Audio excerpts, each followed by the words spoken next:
chapter 8, which is about movies. And from this chapter, I will be giving my opinion about three main points from this chapter that I felt really resonated with me as a chapter and that I found very interesting. And from those 3 points, I would be giving an example for each of them.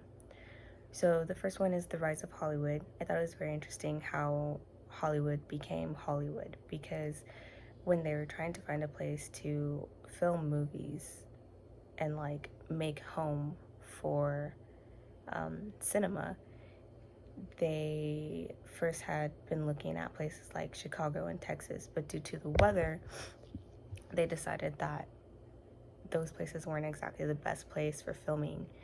So they ended up finding Los Angeles, which they loved because of the weather and how cheap the land was. And they also really liked that Los Angeles offered them so much potential, not just like weather wise, but scenery wise, because with Los Angeles, they were able to have mountains or plains or deserts and so on. The next one is youth culture. I thought it was interesting how movies weren't initially geared towards youths. I felt like, I guess considering how today is, we have so many movies that are geared like towards children to keep them entertained.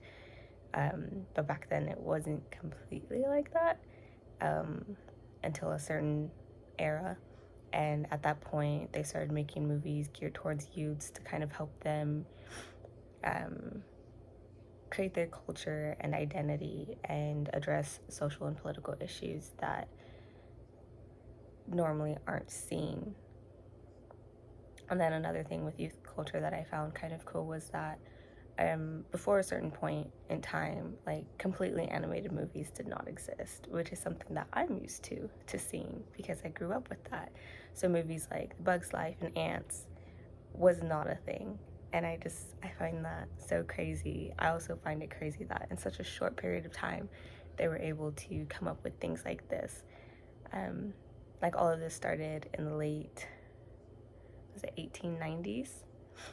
And just a few years before I was born, we are pretty much where we are. We had VHS, we had DVDs, Blockbuster, and from there we just kept progressing, because then at that same time we had Netflix, and then Netflix is what it is now, and now we have other streaming platforms like Hulu and HBO and other things, and I just find that so insane. And the last point is the motion picture magazine and celebrities and pop culture.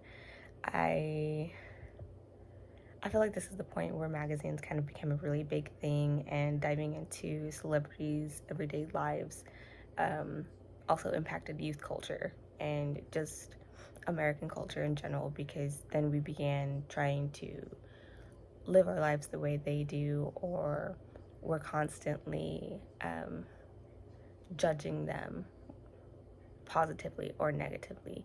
And so I just felt like the motion picture magazine was very impactful and kind of shaped and paved the way to where we are today. And my prediction on how chapter 8 will be viewed in 50 years from now, I feel like things are going to be very different, especially considering how COVID-19 has impacted cinema and filming. I'm just very curious to see what it looks like even 10 years from now. We will see.